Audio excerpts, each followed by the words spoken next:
Hello guys, welcome to the channel. आज के इस वीडियो में हम बनाने वाले हैं एक tic tac toe game using HTML CSS and JavaScript.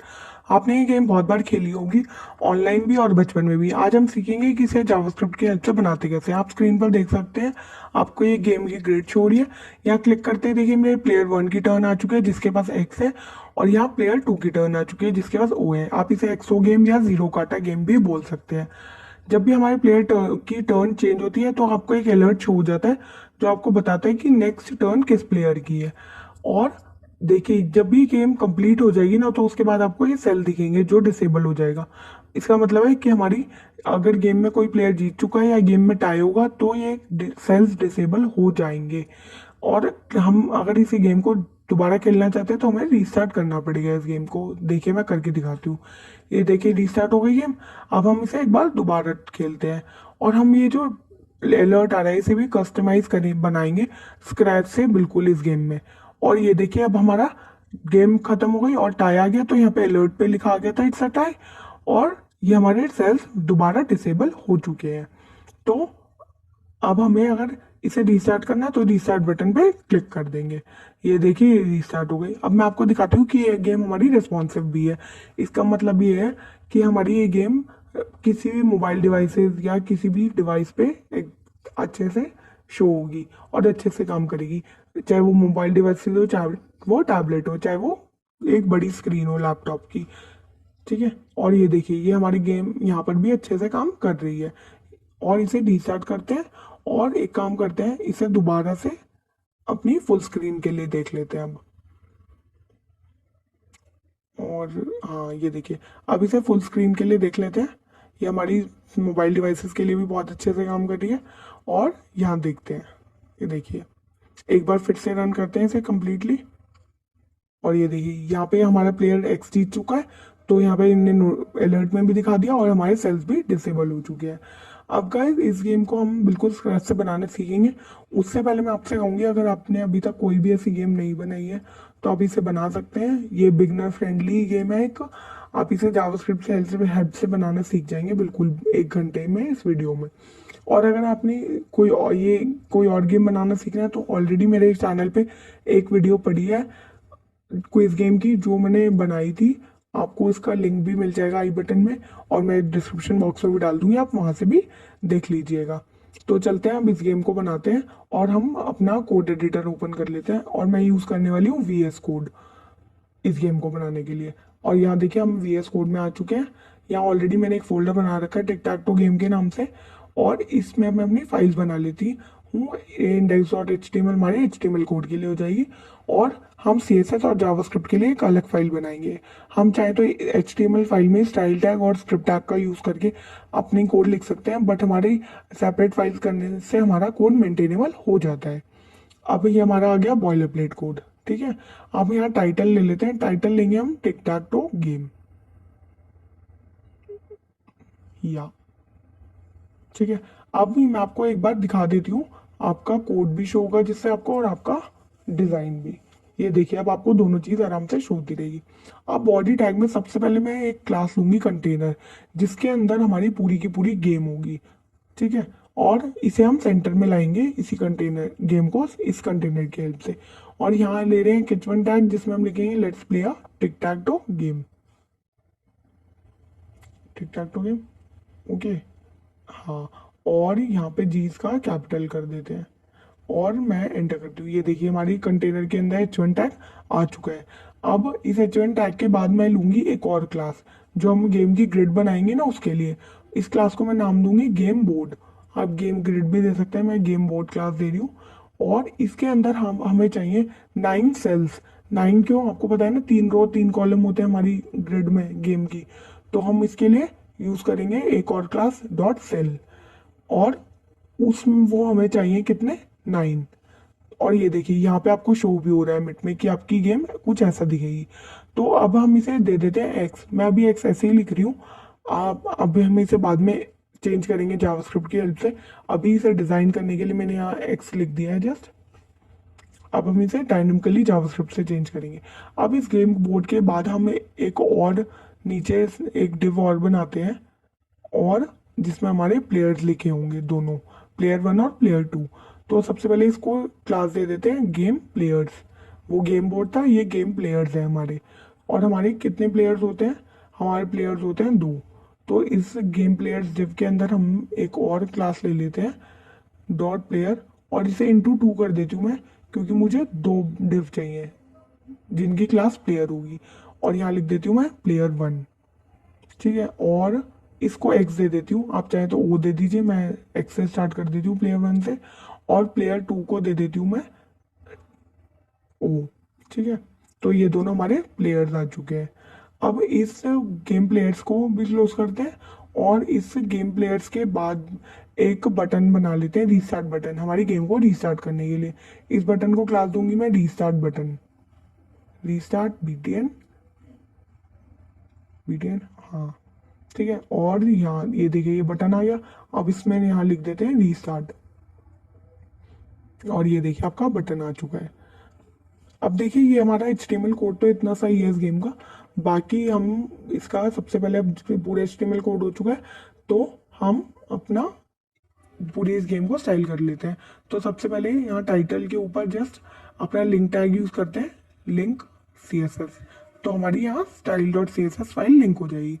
यहाँ CSS में चलते हैं, और सबसे पहले तो मैं इसको आपको पूरे डिज़ाइन को, आपकी गेम सही से शो हो, और यहाँ इसे बड़ा कर लेते हैं। ठीक है, अब ये सही से शो होगी।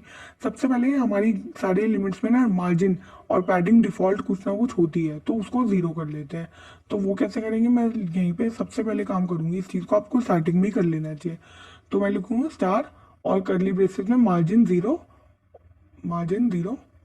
और अब इसके बाद कर देंगे, ये देखिए मार्जिन पूरा चला चुका है, जा चुका है हर एक एलिमेंट का।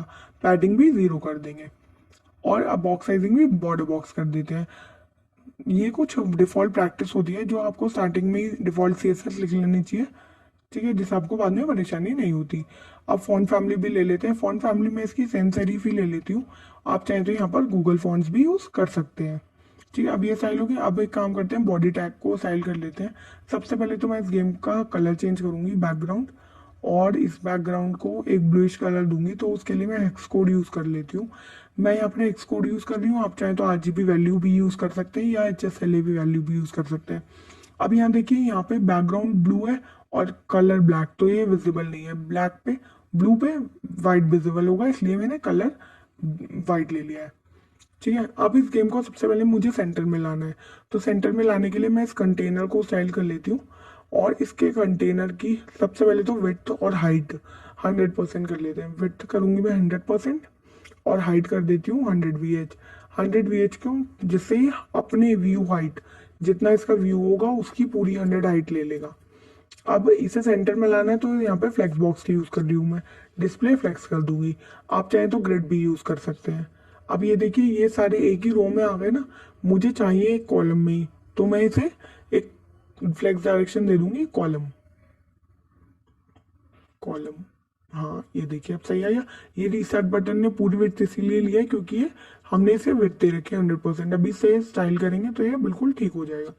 अब इसे जस्टिफाई कंटेंट दे देती हूँ मैं सेंटर, जस्टिफाई कंटेंट देना, ये देखिए ये सेंटर में आ गया। और अलाइन आइटम भी सेंटर दे देते हैं, जिससे वर्टिकली और हॉरिजॉन्टली दोनों से सेंटर में आ जाए। अब ये देखिए अब हमारी गेम बिल्कुल सेंटर में आ चुकी है। अब हम एक काम करते हैं, जो हमारा H1 टैग है, ये let's play tic tac toe game, इसको भी स्टाइल कर लेते हैं। तो मैं लेती हूँ डॉट कंटेनर, क्योंकि इसके अंदर ही हमारा H1 है, और लिख लेते हैं H1 कंटेनर H1। और इसको सबसे पहले तो ऐसे मार्जिन देती हूँ मैं, मार्जिन। और एक काम करते हैं, इसे 20 पिक्सल दे देते हैं। नहीं, ये काम करती हूँ मैं, इसे मार्जिन ना सिर्फ बॉटम से ही दे देती हूँ, क्योंकि हमारी इसे बॉटम से ज़रूरत है। तो इसे बॉटम से मार्जिन दे देते हैं थोड़ी ज़्यादा, 40 पिक्सल की। हाँ ये ठीक लग रही है। और एक काम करते हैं, इस टेक्स्ट को ना अंडरलाइन भी कर देते हैं।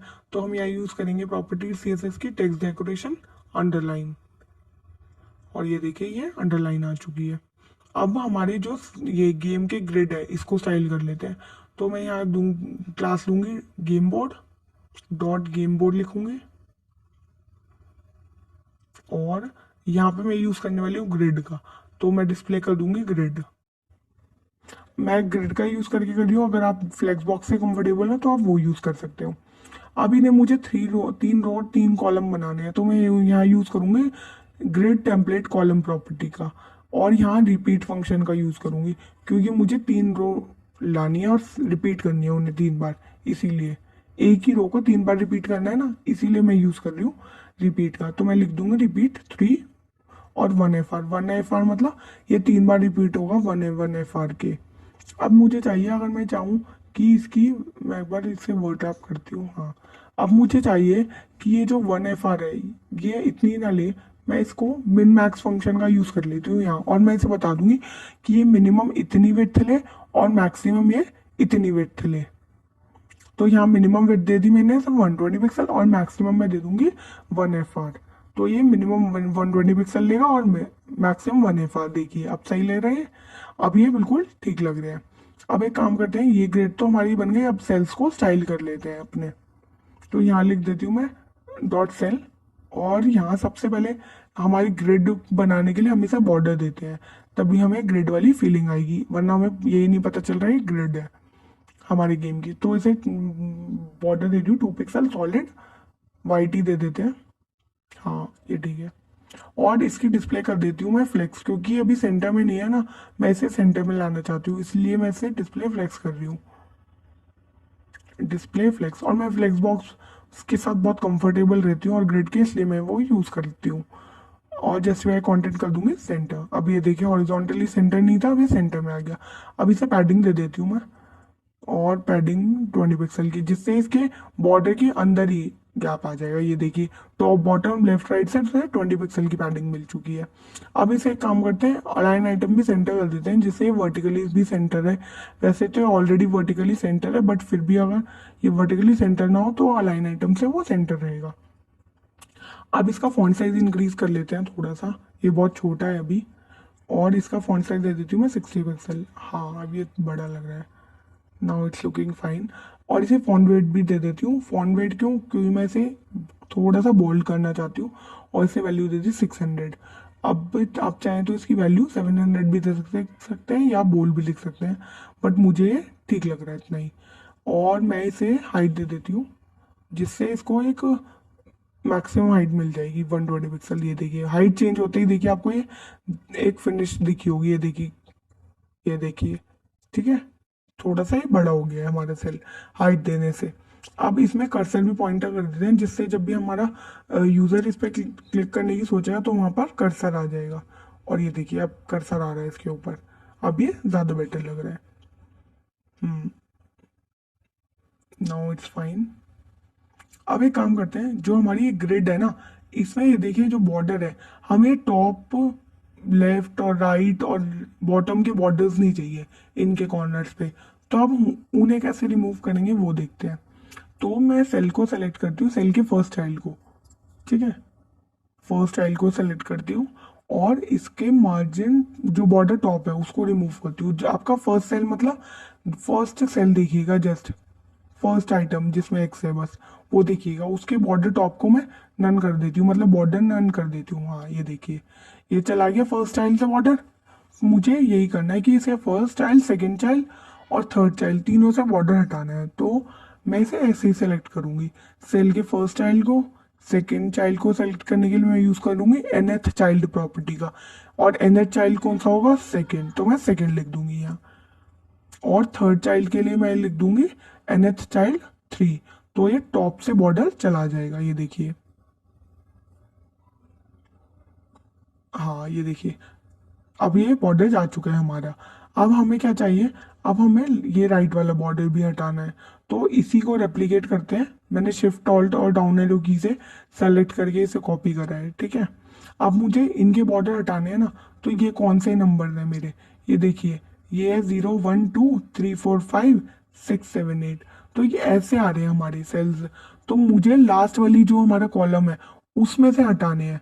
तो लास्ट वाले कॉलम कैसे हो जाएंगे हमारे, हमारा हो जाएगा वो nth चाइल्ड 1 2 3 था ना, 4 3 3 है, हाँ 3 है ना, 1 2 3, तो 3 6 और 9 हो जाएगा। और उसका बॉटम राइट बॉर्डर राइट हटाना है। तो ये देखिए यहाँ से बॉर्डर राइट चला गया हमारा, ठीक है। अब इसी चीज को ना मैं आपको दिखाती हूँ कि मैं इसी चीज़ को कमेंट कर रही हूँ बी के लिए, अभी कमेंट करती हूँ। उससे पहले मैं आपको दिखाती हूँ कि मैं इसे सिंपल टर्म्स में भी लिख सकती हूँ, इसी चीज़ को जो हमने राइट बॉर्डर हटाया है उसको। अगर मैं लिखूँ ना nth चाइल्ड 3n, ठीक है, और बॉर्डर राइट से नन कर दूँ, देखिए बॉर्डर राइट से नन कर देते हैं और सेव करते हैं और इससे कमेंट कर देते हैं पहले वाले को, ठीक है। अब सेव किया और ये देखिए यहाँ से अब भी बॉर्डर चला गया। मैंने ये पहले 3 लाइन में लिखा था, अभी एक ही लाइन में लिख लिया। अब यहाँ पे मैं कमेंट भी लिख देती हूँ जिससे आपको पता रहेगा। तो मैं लिख देती हूँ put values from zero. N की वैल्यूज आप जीरो से स्टार्ट कीजिए। सपोज कीजिए पहले मैंने एन को जीरो करा तो जीरो हो गया, फिर वन करा तो वन हो गया। तो ये वन, थ्री एन कितना हो जाएगा, 3 × 1 इज 3। तो थर्ड से नंबर से इसने बॉर्डर को हटा दिया। फिर मैंने टू करा एन को, तो एन इक्वल्स टू टू कितना हो गया, 6। तो 6 होने के बाद वो सेकंड रो थर्ड कॉलम में से बॉर्डर हटा दिया। फिर मैंने इंटू 3 करा तो कितना हो गया, 9। तो उन्हें 9 से हटा दिया। उसके बाद अगर मैं ज़्यादा लेके जाऊंगी लाइक 3 4 5 6 7, तो वो जब हमारे सेल्स ही नहीं है तो वो काम ही नहीं करेगा, ठीक है। ये ऐसे काम कर रहा है हमारा। तो यहाँ पे n 0 1 2 3 आप ऐसे पुट करके देखेंगे तो आपको पता चल जाएगा कि आपका ये काम कैसे कर रहा है। हमने ऊपर वाली चीज़ को, आप चाहें तो उसे वैसे भी लिख सकते हैं, मैंने उसी चीज़ को सिंपल टर्म्स में लिखने की कोशिश करी है। तो n ये काम किस किस चीज़ के लिए कर रहा है, 1 2 3, n 1 2 3 के लिए वर्क कर रहा है ये। यहाँ लिख देती हूँ it works for n equals to 1 2 3, ठीक है। अब ये वाला तो हमें चाहिए नहीं तो मैंने इसे हटा दिया है, ठीक है। और एक काम करते हैं, अब हम अपना लेफ्ट और बॉटम वाला बॉर्डर जो है, लेफ्ट और बॉटम, वो भी हटा लेते हैं। यहाँ पे लिख लेते हैं 3n+1, और ये हमारे लेफ्ट बॉर्डर को हटा देगा। देखिए आप इसमें वैल्यू n की डाल के देखिएगा, आपको समझ आ जाएगा। और यहाँ पे मैं डालती हूँ n+7। n+7 यहाँ मुझे कुछ और नहीं समझ आया इसलिए मैंने n+7 यूज़ कर लिया। आपको कुछ और प्रॉपर्टी समझ आए तो आप वो यूज़ करिएगा। n+7 का मतलब क्या हो जाएगा, जब आप n को 0 1 2 डालेंगे तो ये आपके उसके लिए काम कर जाएगा, ठीक है। और ये बॉर्डर रिमूव हो जाएगा। अब देखिए हमारी बिल्कुल ग्रिड बिल्कुल रेडी है। अब एक काम करते हैं, हम अपनी यहाँ पर आते हैं, ग्रिड के बाद हमें जो गेम प्लेयर्स हैं इनको भी स्टाइल कर लेते हैं और अपने CSS में लिखते हैं डॉट गेम प्लेयर्स, और यहाँ पर आ जाते हैं नीचे। और यहाँ पर सबसे पहले लिखते हैं डिस्प्ले फ्लेक्स। फ्लेक्स क्यों, क्योंकि मैं इसे फ्लेक्स बॉक्स बना के ही स्टाइल करूँगी। और सबसे पहले तो फ्लेक्स करते ही देखिए सेंटर एक ही रो में आ गया। अब जस्टिफाई कंटेंट में इसका कर दूंगी स्पेस बिटवीन, और मार्जिन दे देती हूँ इसे टॉप से 30 पिक्सल की, क्योंकि इससे इसमें देखिए ग्रिड से और गेम प्लेयर्स में हमारे गैप आ जाएगा, इसीलिए मैंने इसे टॉप से मार्जिन दिया। अब अपने प्लेयर को स्टाइल कर लेते हैं। प्लेयर को स्टाइल करने के लिए सबसे पहले मैंने मार्जिन दे देती हूँ इनलाइन में। इनलाइन मतलब लेफ्ट और राइट में मार्जिन आ जाएगा, मतलब प्लेयर 1 में लेफ्ट और राइट में मार्जिन आ जाएगा और प्लेयर 2 में लेफ्ट और राइट में मार्जिन आ जाएगा। ये दे देते हैं हम 18 पिक्सल, ठीक है। और इसका फॉन्ट साइज थोड़ा सा इंक्रीज कर लेते हैं, अभी बहुत छोटा दिख रहा है ये, 24 पिक्सल दे देते हैं। हाँ this is looking fine now, ये ठीक है। और इसका फॉन्ट वेट दे देते हैं 600, थोड़ा बोल्ड हो जाएगा जिससे। हाँ अब ये देखिए बोल्ड हो गया, अब ज़्यादा बेटर लग रहा है ये, ठीक। अब एक काम करते हैं, हम अपने जो बटन है उसको भी स्टाइल कर लेते हैं। बाकी इसमें तो कोई ऐसी स्टाइलिंग मुझे लग नहीं रहा नीड है। अपने बटन को स्टार्ट करते हैं, उसे दे देते हैं रीस्टार्ट बटन, क्योंकि हमने उसे क्लास दी थी रीस्टार्ट बटन। सबसे पहले तो इसका बॉर्डर जो है मैं वो रिमूव करना चाहती हूँ, तो मैं बॉर्डर लिख दूंगी नन, बॉर्डर नन, और बॉर्डर जा चुका है देखिए। और इसको बैकग्राउंड जो है ये वाला नहीं, मैं इसे एक ब्लूइश बैकग्राउंड दूंगी जो हमारे बैक बॉडी के बॉडी टैग के बैकग्राउंड से मैच होगा। और इसको कलर दे देते हैं वाइट। हाँ अब ठीक लग रहा है। और सबसे पहले इसका फॉन्ट साइज इंक्रीज कर लेते हैं, फॉन्ट साइज, और इसे दे देते हैं 22 पिक्सल। हाँ अब ठीक है। फॉन्ट वेट दे देते हैं इसे 700, थोड़ा सा ज़्यादा, हमने पहले 600 दिया था ना, क्योंकि प्लेयर्स को इसे 700 दे देते हैं, ठीक है। और इसको मार्जिन दे देते हैं ब्लॉक में। ब्लॉक मार्जिन, ब्लॉक का मतलब है टॉप, और मार्जिन टॉप नहीं, मार्जिन टॉप और बॉटम दोनों चाहिए मुझे, तो ब्लॉक ही लिखना था ना, मैंने टॉप लिख दिया गलती से। मार्जिन ब्लॉक का मतलब है 18 पिक्सल, आई मीन टॉप और बॉटम दोनों से 18 पिक्सल मिल जाएगी, 18 पिक्सल टॉप से 18 पिक्सल बॉटम से। अब इसे पैडिंग दे देते हैं। पैडिंग दे देती हूँ मैं इसे टॉप और बॉटम से 10 पिक्सल की, और लेफ्ट राइट से मैं इसे थोड़ी सी ज़्यादा देना चाहती हूँ तो 30 पिक्सल की दे देती हूँ। ठीक है, अब सही लग रहा है। और उसकी बॉर्डर रेडियस भी दे देते हैं ऐसे, जिससे इसके जो कॉर्नर्स हैं वो थोड़े से कर्वी हो जाए। अब ये देखिए हल्के से कर्वी हो गए हैं। इसे भी कर्सर पॉइंटर बना देते हैं, जिससे जब भी कोई इस पे कर्सर लेके जाए तो पॉइंटर आए। ठीक है, ये देखिए पॉइंटर आ चुका है। अब इसे एक काम करते हैं, इस रिस्टार्ट बटन पे ना एक प्रॉपर्टी लगाते हैं हवर, जिससे जब भी कोई कर्सर लेकर जाए तो इसका ये थोड़ी सी चेंज हो। इसका मैं बैकग्राउंड चेंज करूंगी, जब भी इस पे कोई कर्सर लेकर जाएगा ना तो इसका बैकग्राउंड कलर थोड़ा सा चेंज होगा, मतलब इसी शेड में थोड़ा सा चेंज करूंगी मैं, ज़्यादा नहीं। ऊपर से कॉपी कर लेती हूँ मैं पहले तो ये कलर, और इसी कलर में थोड़ा सा चेंज करेंगे, ज़्यादा नहीं, जिससे जस्ट यूजर को पता चल जाए कि हाँ वो इस बटन पे आ चुका है और इस पर क्लिक करेगा। ये देखिए आपको एक ट्रांजिशन शो हो रही है ना, ये देखिए कलर चेंज हो रहा है।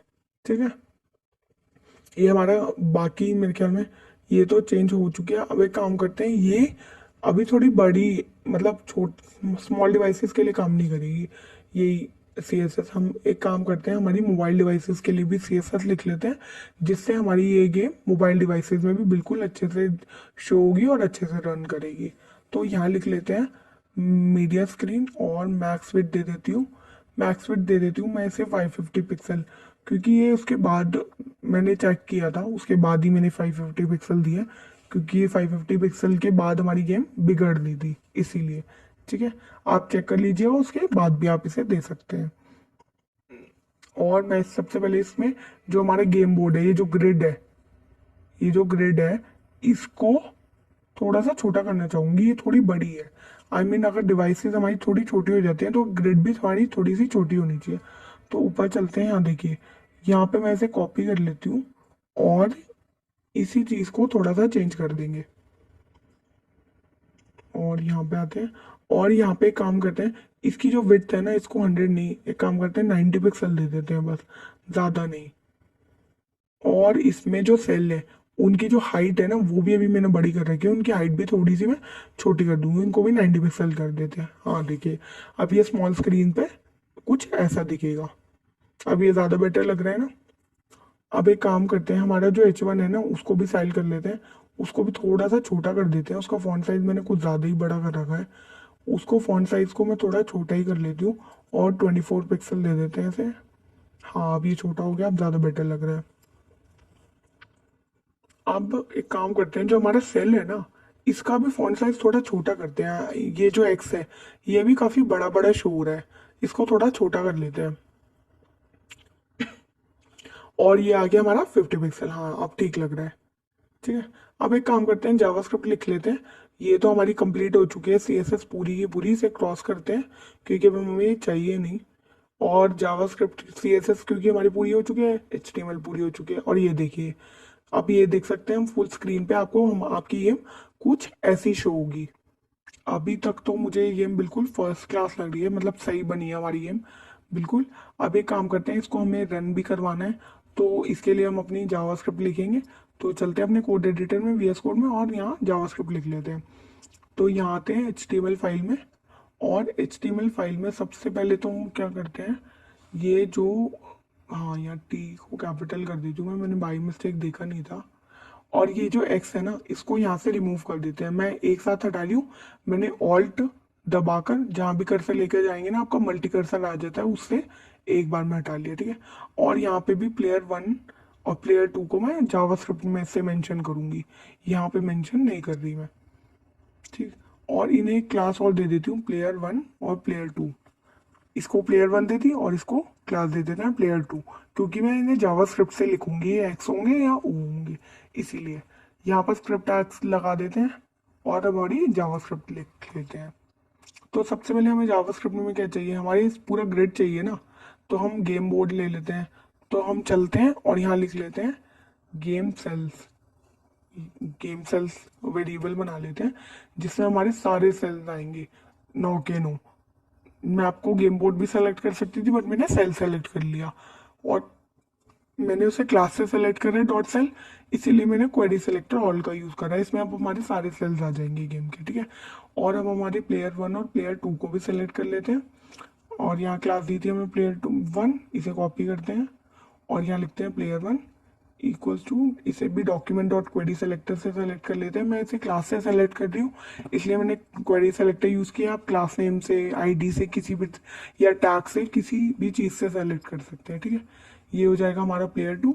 और एक हमें चाहिए हमारा रीस्टार्ट बटन, क्योंकि जब भी हम इस पर क्लिक करेंगे तो हमारी गेम रीस्टार्ट होनी चाहिए, इसीलिए ये हो गया हमारा रीस्टार्ट बटन। तो हमारी गेम के सारे वेरिएबल्स हमने बना लिए। अब हम गेम लिख लेते हैं। सबसे पहले तो वेरिएबल्स बना लेते हैं कुछ, तो यहाँ लिख लेते हैं मेकिंग वेरिएबल्स, और मैं इन्हें कैपिटल लिख देती हूँ। मैं कमेंट इसीलिए लिख रही हूँ, आपको पता चलता रहेगा आपका कोड। सबसे पहले तो मैं एक प्लेयर ले लेती हूँ, एक मैं बनाऊंगी करंट प्लेयर, एक मैं बनाऊंगी नेक्स्ट प्लेयर।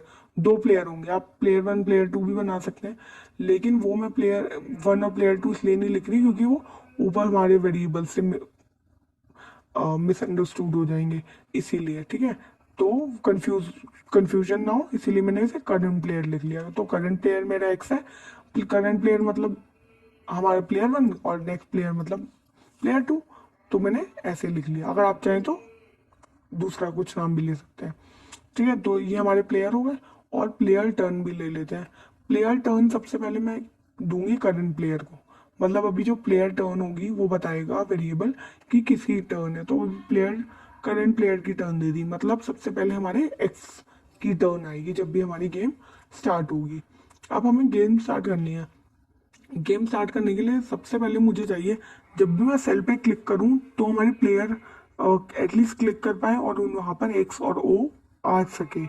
तो उसके लिए सबसे पहले मैं यहाँ पे एक फंक्शन बना रही हूँ अलग से, स्टार्ट गेम के नाम से, जिससे हमारी गेम स्टार्ट हो सके। तो यहाँ बनाएंगे कॉन्स्ट स्टार्ट गेम, और मैं इस फंक्शन को एक एरो फंक्शन बना रही हूँ। आप नॉर्मल फंक्शन भी बना सकते हैं, बट अच्छी प्रैक्टिस है आप एरो फंक्शन का यूज़ करें तो। और यहाँ कमेंट भी लिख देती हूँ, function to start your game. Comment इसीलिए जिससे आपको पता चलता रहेगा, इजीली होता है कोड को पढ़ना कमेंट से, ठीक है। अब गेम सेल्स को सेलेक्ट करते हैं और यहाँ पे लूप लगा लेते हैं, क्योंकि हमारे 9 सेल्स है ना, तो इनमें एक एक करके लूप लगा लेते हैं। फॉर ईच लूप लगा रही हूँ मैं, और यहाँ पे लिख देती हूँ सेल, ये एरो फंक्शन, ठीक है। अब मैं लिख देती हूँ सेल, हर सेल पे मैं एक इवेंट लिसनर लगाऊंगी। तो मैं यहाँ लिखेंगे cell dot add event listener, जिससे जब भी सेल पे क्लिक करे कोई, यहाँ पे इवेंट लिसनर होगा हमारा क्लिक, जब भी सेल पे क्लिक करे तो क्या होगा, जो भी अब चीज़ इस फंक्शन के अंदर लिखूंगी ना cell dot add event listener में, वही चीज़ रन करेगी जो यहाँ पे लिखी होगी। अभी तो मैं कुछ नहीं कर रही, मैं जस्ट इसे सेल को लॉक करा लेती हूँ, मतलब अभी लिख के देख लेते हैं सेल में एक्चुअल वैल्यू क्या आ रही है। ई क्या होता है, ई सेल में पास होगा जब भी आप इस सेल को क्लिक करेंगे। तो मैं यहाँ पे लिख लेती हूँ ई डॉट टारगेट, आपको कंसोल में दिखाती हूँ अभी कि इसका मतलब क्या है। ई डॉट टारगेट होता है जब भी आप इस सेल पे क्लिक करेंगे ना, तो एक पैरामीटर पास हो रहा है ई, और वही पैरामीटर यहाँ पे आपको कंसोल में शो होगा, ठीक है।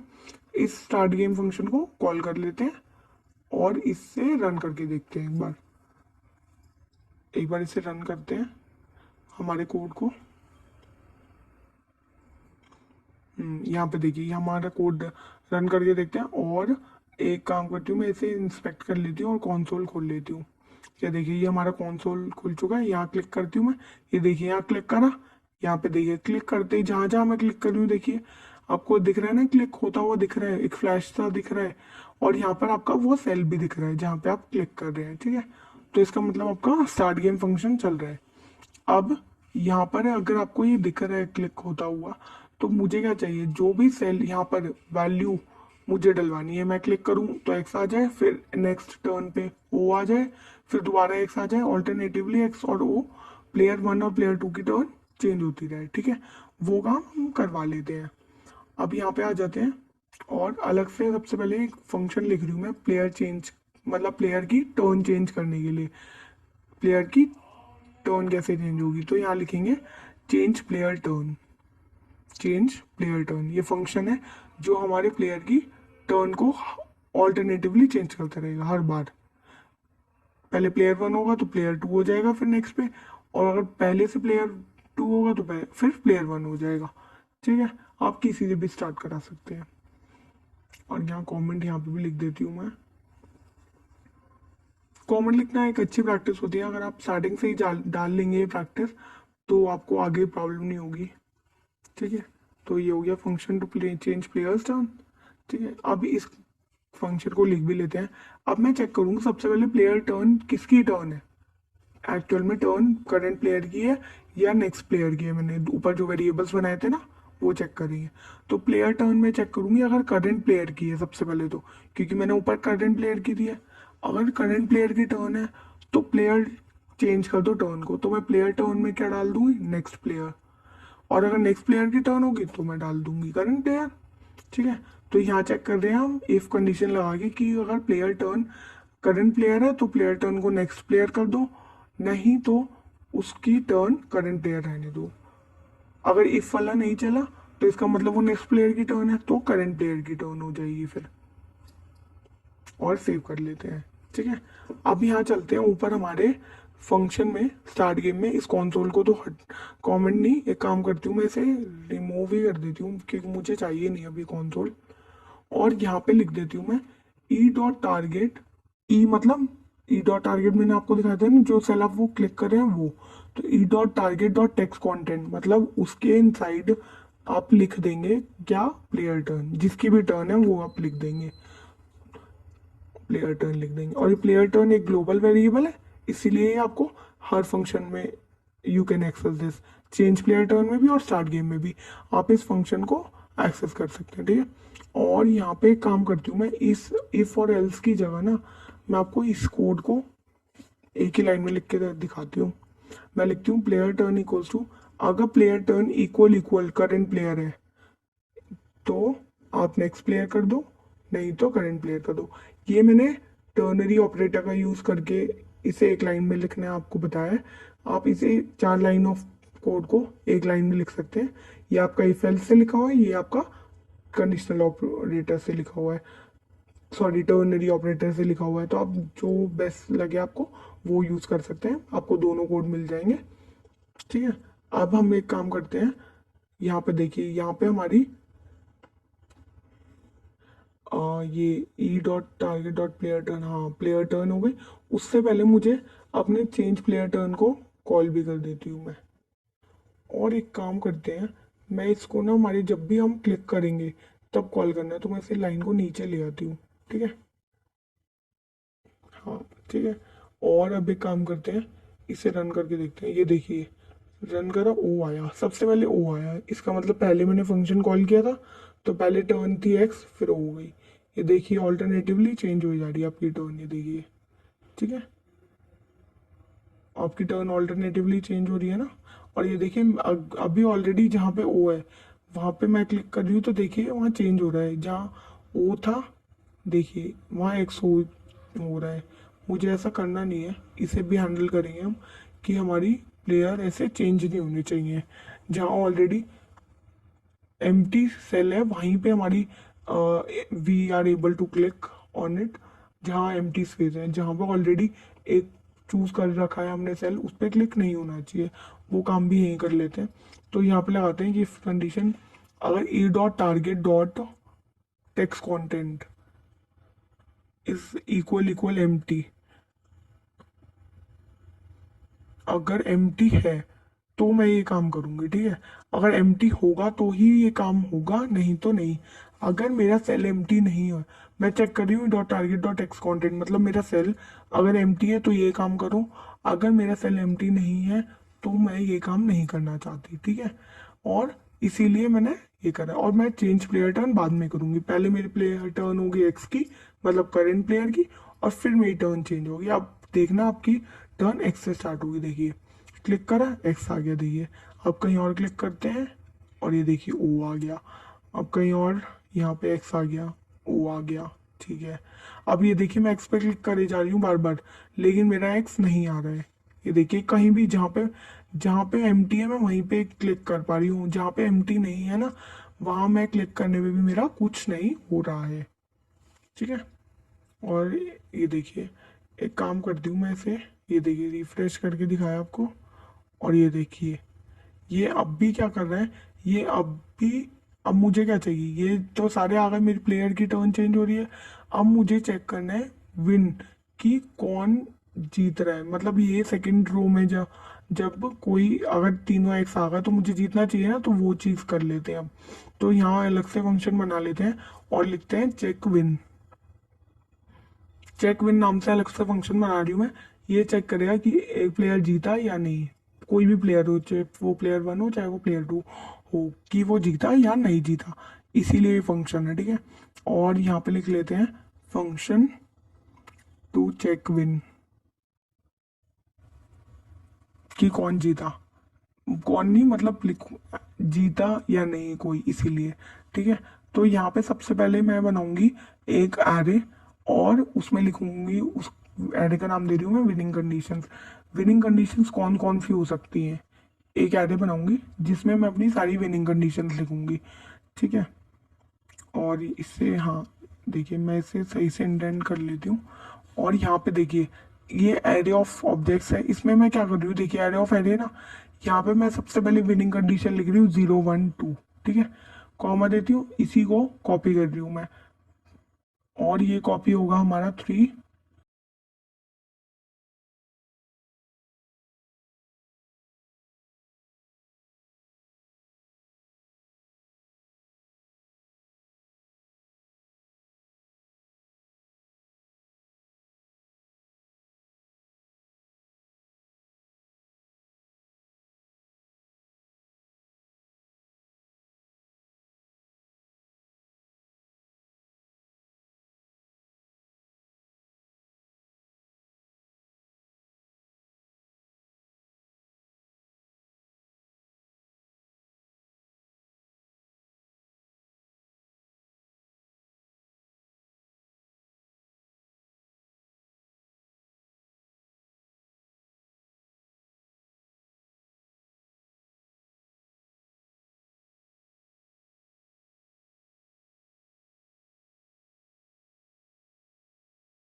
कर देंगे, empty cells count equals two plus plus.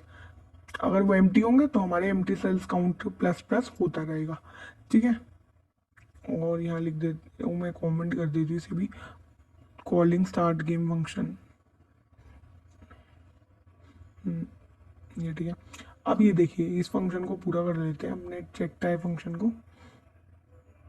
अब यहाँ पे देखिए, यहाँ पे मैंने क्या करा, सबसे पहले चेक करा कि एम्प्टी सेल्स काउंट कितने हैं, मैंने वो काउंट कर लिए कि एम्प्टी कितने हैं। अगर वो एम्प्टी है, अगर एम्प्टी सेल्स काउंट मेरे 0 है, अगर कोई भी सेल मेरा एम्प्टी नहीं है, अगर मेरा कोई भी सेल एम्प्टी नहीं है, मतलब एम्प्टी सेल्स इक्वल टू 0 है, और मैं चेक कर लूंगी चेक विन, मतलब कोई जीता भी नहीं है, तो मेरा रिटर्न होना चाहिए ट्रू चेक टाई से। मतलब ट्राई होगा जब हमारे सेल्स काउंट 0 होंगे, एम्प्टी, कोई भी सेल एम्प्टी नहीं है और कोई जीता भी नहीं है, तो इसका मतलब टाई तो हुआ। तो वही काम कर रहे हैं, पहले चेक कर रहे हैं कि एम्प्टी सेल्स काउंट 0 है, एंड चेक कर रहे हैं विन नॉट, नॉट मतलब कोई जीता तो नहीं है, not win, not check win, ये नॉट का साइन होता है, ठीक है। और रिटर्न कर देंगे, ये रिटर्न करेगा ट्रू जब दोनों चीजें हमें ट्रू रिटर्न कर देंगी, ठीक है। तो ये चेक टाई भी हो गया हमारा फंक्शन। अब इसे भी ऊपर कॉल कर लेते हैं, चेक कर लेते हैं यहाँ पे। यहाँ देखिए, पहले मैं चेक कर रही हूँ यहाँ पर टाई के लिए, ठीक है, ओ सॉरी विन के लिए, प्लेयर टर्न होने, प्लेयर टर्न चेंज होने से पहले मैं चेक कर रही हूँ ना चेक विन के लिए। ऐसे ही में प्लेयर टर्न चेंज होगी, उससे पहले चेक कर लूंगी टाई तो नहीं है, पहले चेक करूंगी वो जीता तो नहीं, विन तो नहीं है, उसके बाद चेक करूंगी टाई तो नहीं है। तो मैं यहाँ लिख रही हूँ एल्सिफ में, और यहाँ कॉन्सोल में लिख देती हूँ अभी, और इसे लॉक करा लेते हैं, करंट प्लेयर नहीं, सिर्फ ये लिख देती हूँ इट्स अ टाई। यहाँ पे प्लेयर की लिखने की नीड ही नहीं है हमें, इट्स अ टाई, और इसका टी कैपिटल कर देते हैं। और जो ये चेंज प्लेयर टर्न है, इसको भी एल्स में डाल देते हैं। पहले ये फंक्शन क्या करेगा, जब भी आप इस पर क्लिक करोगे सेल पे, तो वो पहले चेक करेगा, अगर एम्प्टी है सेल तो प्लेयर टर्न को शो कर देगा। फिर चेक करेगा कि आप जीत तो नहीं रहे, नहीं जीत रहे तो अब टाई तो नहीं है, टाई भी नहीं है, जीत भी नहीं रहे, तो आपका ये प्लेयर चेंज कर देगा। ये देखिए, रन करा, यहाँ पे एक्स जीत गया तो लिखा आ गया। अब रिफ्रेश करते हैं और एक बार दोबारा करते हैं ऐसे रन गेम को, और अब दूसरी कंडीशन के लिए करेंगे। और एक काम करते हैं, अब टाई के लिए करके देखते हैं, विन के लिए नहीं, टाई के लिए करके। और ये देखिए, ये देखिए एम्प्टी सेल्स नहीं है, और यहाँ कोई जीता भी नहीं, देखिए इट्स अ टाई, और कोई भी विनिंग कंडीशन मेट नहीं हो रही, आप देख सकते हैं ध्यान से, इट्स अ टाई आ चुका है हमारा लिखा हुआ, ठीक है। तो एक बार इसे रिफ्रेश करते हैं दोबारा। मैं आपको अच्छे से बताना चाह रही हूँ कि हर कंडीशन के लिए आपकी ये गेम चल रही है। और ये देखिए, अब दोबारा एक्स जीत गया हमारा, क्योंकि डायगोनल में ये आ गई। लेकिन ये देखिए, जीतने के बाद भी मैं इस पे गेम में क्लिक कर पा रही हूँ, मैं नहीं चाहती, मैं चाहती हूँ कि जब हम जीत गए ना तो हमारी ग्रिड डिसेबल हो जाए, मैं इस पे कुछ भी क्लिक नहीं कर पाऊँ। जीतने के बाद आपका मतलब ही नहीं बनता कि आप क्लिक कर पाए, तो वो काम भी कर लेते हैं। और यहाँ पे आ जाते हैं, यहाँ पे देखिए, ये तो हमारे सारी वो हो गए। अब यहाँ पे हम एड इवेंट लिसनर, देखिए यहाँ पे एड इवेंट लिसनर लगा रहे हैं। तो ये जो एड इवेंट लिसनर में हमने सारा काम करा है ना, इस सारे काम को मैं एक अलग से फंक्शन में करवाऊंगी, क्योंकि यहाँ पे ऐड कर रहे हैं इवेंट लिसनर। जब मेरे सेल्स, मतलब मैं जीत जाऊंगी या मेरा टाई होगा, तो मैं इसे डिसेबल करवाना चाहूंगी गेम को रिस्टार्ट के लिए, तो मैं अलग से फंक्शन में लिखूंगी। एक फंक्शन बना रही हूँ कॉन्स्ट हैंडल क्लिक, मतलब ये फंक्शन होगा जो आपकी क्लिक को हैंडल करेगा। जब भी आप क्लिक करेंगे तो क्या होगा, ठीक है। तो ये देखिए, ये जो पूरा इफ कंडीशन है ना, पूरी इफ, इसको यहाँ से कट करके मैं इस फंक्शन में लिख रही हूँ, हैंडल क्लिक फंक्शन में। मैंने कुछ नहीं करा, जस्ट इस फंक्शन को काट के यहाँ पे लिख दिया, और इस चीज़ को हटा के मैं ये यहाँ पे इस फंक्शन को जस्ट कॉल कर दूंगी हैंडल क्लिक को, और हमारा हैंडल क्लिक फंक्शन यहाँ पे कॉल हो जाएगा, ठीक है। हाँ ठीक है, और यहाँ पे फंक्शन कॉल हो गया, जस्ट मैंने कुछ नहीं किया, सेपरेटली उस फंक्शन इफ कंडीशन को वहाँ पे लिखा है। अब एक काम करती हूँ मैं, डिसेबल करने है ना सेल, तो मैं सेल को डिसेबल करने के लिए अलग से नीचे फंक्शन बना लेती हूँ, function to disable cells, disable game board, पूरे गेम बोर्ड को डिसेबल कर देती हूँ जिससे हम किसी भी सेल पे क्लिक ना कर पाए। आफ्टर अ विन और टाई, जब टाई होगा तब भी डिसेबल हो जाएंगे, जब टाई नहीं होगा मतलब कोई जीतेगा तभी हमारे सेल्स डिसेबल हो जाने चाहिए। तो यहाँ पे फंक्शन लिख लेते हैं const cells disable cells equals to, ये देखिए ये एक एरो फंक्शन बनाएंगे से भी।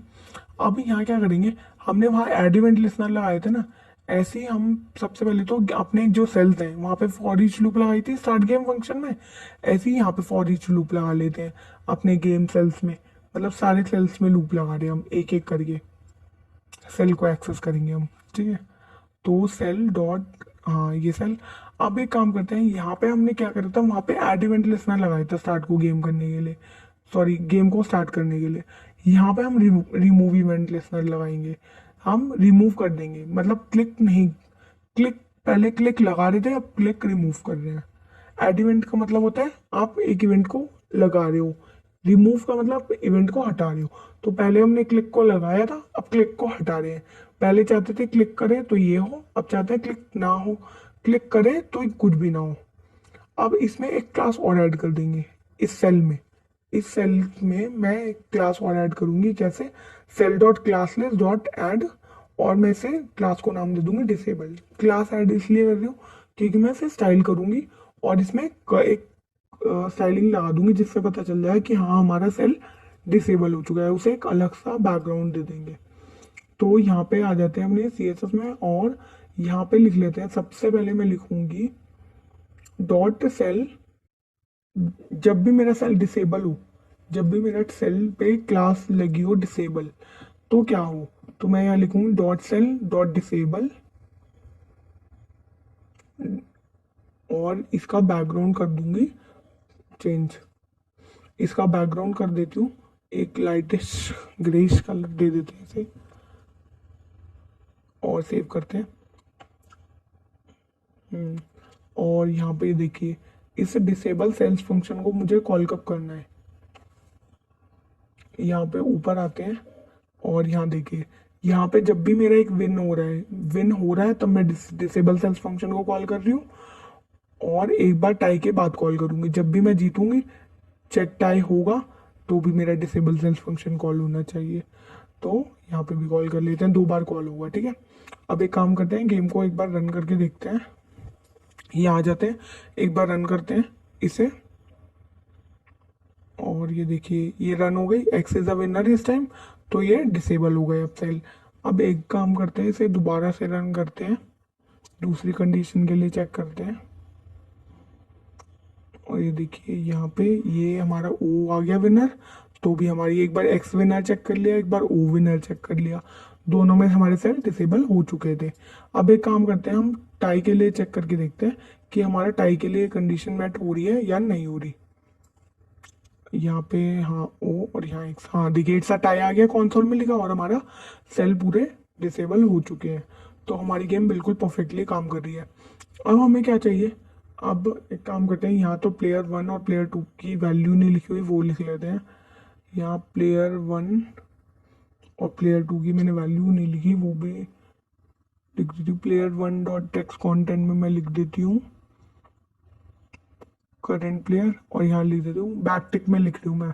बैक टिक्स आपको स्केप बटन होता है आपके कीबोर्ड में, उसके जस्ट नीचे मिल जाएंगे, ठीक है।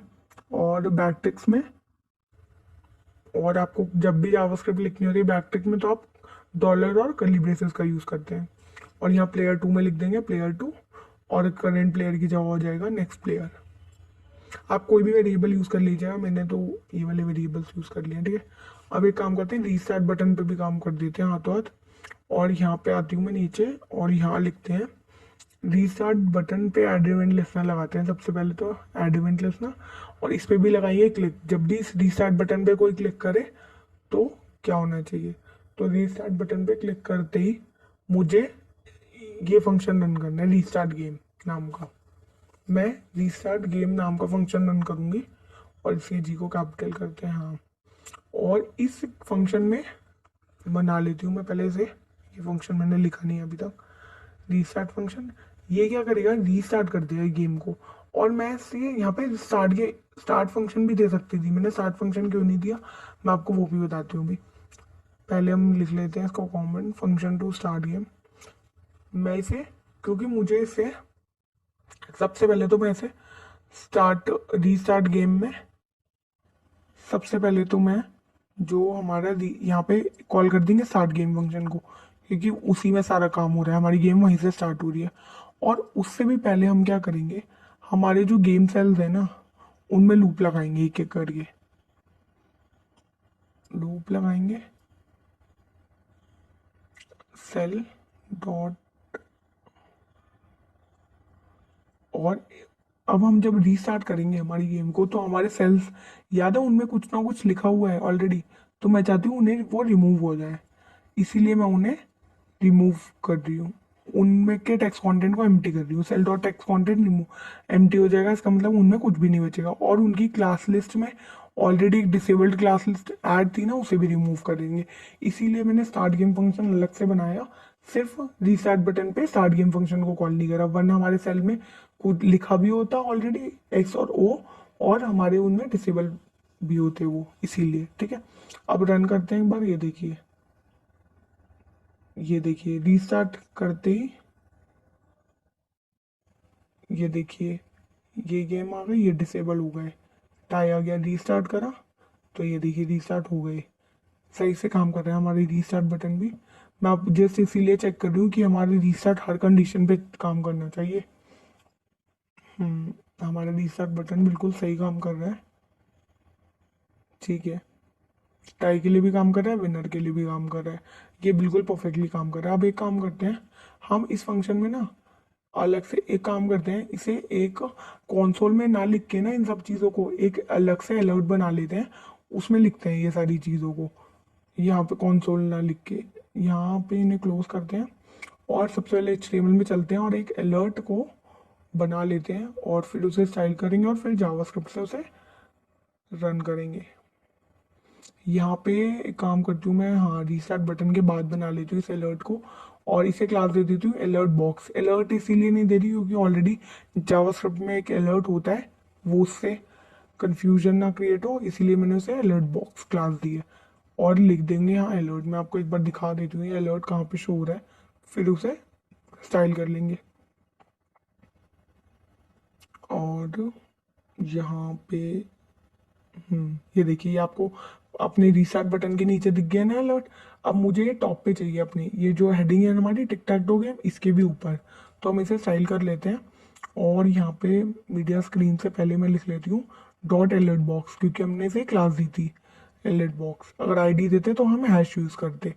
और इसकी पोजीशन कर देती हूँ मैं एब्सोल्यूट। पोजीशन एब्सोल्यूट क्यों, क्योंकि मैं चाहती हूँ ये टॉप पे आए हमारे, इसीलिए पोजीशन एब्सोल्यूट। और एक सेकेंड, ये मेरा, सॉरी गाइस, ये मेरा कंप्यूटर हैंग हो गया था, इसीलिए सॉरी सॉरी सॉरी, मैं फिर से लिख लेती हूँ। और ये पोजीशन एब्सोल्यूट कर देती हूँ मैं, मुझे इसे टॉप पे लाना है बिल्कुल, तो टॉप से कर देंगे 0। और इसको बैकग्राउंड कलर दे देती हूँ मैं, क्योंकि इसमें कोई बैकग्राउंड नहीं है, तो ये पता भी नहीं चलेगा वरना हमें। और इसको बैकग्राउंड कलर दे देते हैं। मैं यहाँ पे भी एक्स कोड यूज़ कर रही हूँ, मैंने पूरी अपनी CSS में एक्स कोड यूज़ करें, आप चाहें तो RGB वैल्यू जो, या जो भी वैल्यू आप चाहें वो यूज़ कर सकते हैं। और यहाँ इसे कलर दे देती हूँ, इसके लिए भी एक्स कोड यूज़ कर रही हूँ मैं। आपको कलर्स प्रैक्टिस के साथ साथ याद हो जाएंगे, मुझे भी धीरे धीरे ही याद हुए कुछ कलर्स, और बहुत कलर्स तो याद भी नहीं होते। कलर पैलेट देख सकते हैं आप ऑनलाइन, ठीक है। और इसकी विड्थ कर देते हैं 100%, जिससे पूरी स्क्रीन में आए हमारी।